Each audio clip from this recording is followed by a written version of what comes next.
everybody, and now we have come to talk about the 8th archetype in the zodiac, the archetype of Scorpio.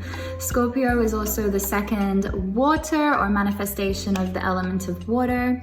And of course, water as an element has so much to do with our experience of emotion, of emotional connection and processing, of sensitivity, empathy, and all of these things that lay beneath the surface and beyond the experience of this physical reality.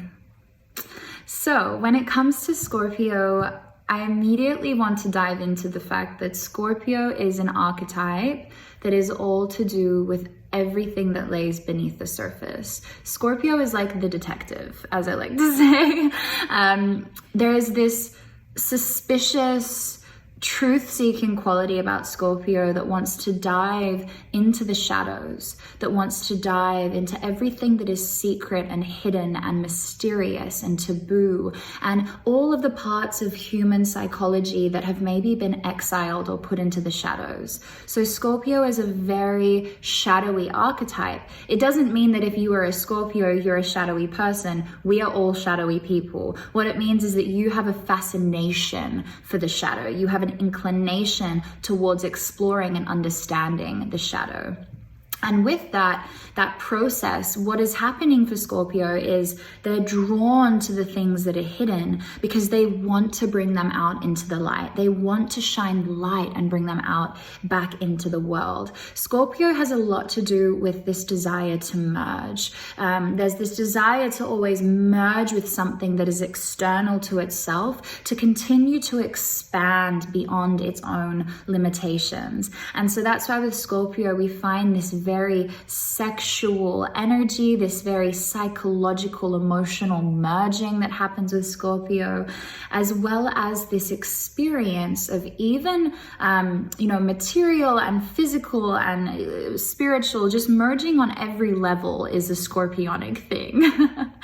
The trick here with Scorpio, though, which is, a big one, is this lesson of how do we hold our center? How do we maintain our power so that we can go into the depths with another being or with an experience and then come back to ourself again? Unfortunately, because we have come into a world that in many ways is so disconnected and desensitized, anybody who's been born with a water dominance can tend to feel like they have come into a world that they're unable to fully be themselves in. There's this resistance towards fully opening up, towards being vulnerable with others, because especially with Scorpio is able to tell how people are always really hiding things from them, but not only from them, from themselves. And that can make Scorpios feel somewhat unsafe or at least distrusting of the world and other people. And what can end up happening is that, and this is something that's important for your health and your well-being, Scorpio can end up inhibiting themselves from the connection that they desire out of the fear of betrayal or out of their fear of not wanting to trust another. And this is something we have to be really careful of because Scorpio needs intimacy, needs the deepest, most brutal, raw, and vulnerable intimate connection with others. It is such an important part of your vitality, your health, and your well-being in this world, Scorpio, okay? As well as the permission to go and explore the scary, the taboo, the murky, icky realms of existence. Go and explore and learn about all of these areas of life.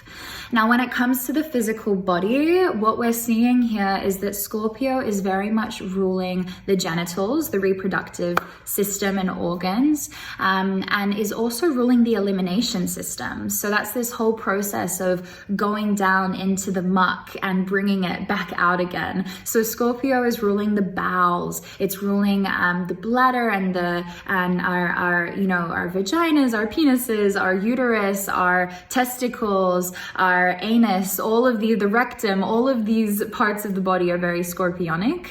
And with that being said, if a Scorpio is not taking good care of themselves, then the health ailments that they can be prone to include reproductive issues. It doesn't mean that you have reproductive issues if you're a Scorpio. It just means that if you're maybe not allowing yourself to come into a safe space with others, and allowing yourself these more deeper, intimate connections that you need and you crave. If maybe you're feeling a strong sense of distrust in your relationship, that is maybe when the reproductive things might be showing up for you a little bit. It might be more of a sign that there's some kind of emotional stuff that needs to be looked at and worked through.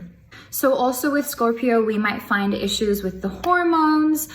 We also might find issues again with the elimination system. So like bowel problems and constipation and hemorrhoids. And yeah, again, I'm going to say that potentially, I mean, this is just intuition. If you're having these kinds of issues with elimination, for example, maybe beyond that, it has to do with you not being fully honest with yourself, or maybe not going and looking down at some kind of more emotional, spiritual aspect of your being, or a shadowy part of yourself that we are holding onto or clinging onto and not fully just allowing to be free and expressed out into the world. That's just an intuition and an idea, but I always love, you know, connecting all of these things together, because there is always more going on than just the physical manifestation of something. But again, Scorpio, I just want to say, it doesn't mean that we have to end up ruminating on all of these things, because I know that can be another little shadow of yours, is this like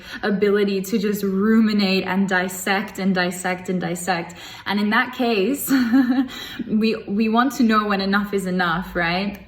And that's when we look actually over to your opposing archetype of Taurus, which reminds us to come back into simplicity. So if you do find yourself just going into this over-analysis and this deep psychological place where you're thinking about all of maybe the worst outcomes and possibilities, this is when we need to come back and connect in with the simplicity and the divinity of the moment in front of us that we are right in here and now. Just as an idea for you guys to help. Because Scorpio is definitely much more of an internal and somewhat mysterious energy, what I suggest for you is really giving yourself time alone and allowing yourself to go into a secluded environment that you can just replenish yourself in when need be. Remembering when it's time to bring our energy back to ourselves again. Because if you don't do that, then these desires for maybe control or manipulating an experience can come through. And that in itself, you know, has its own karmic consequences, we can say.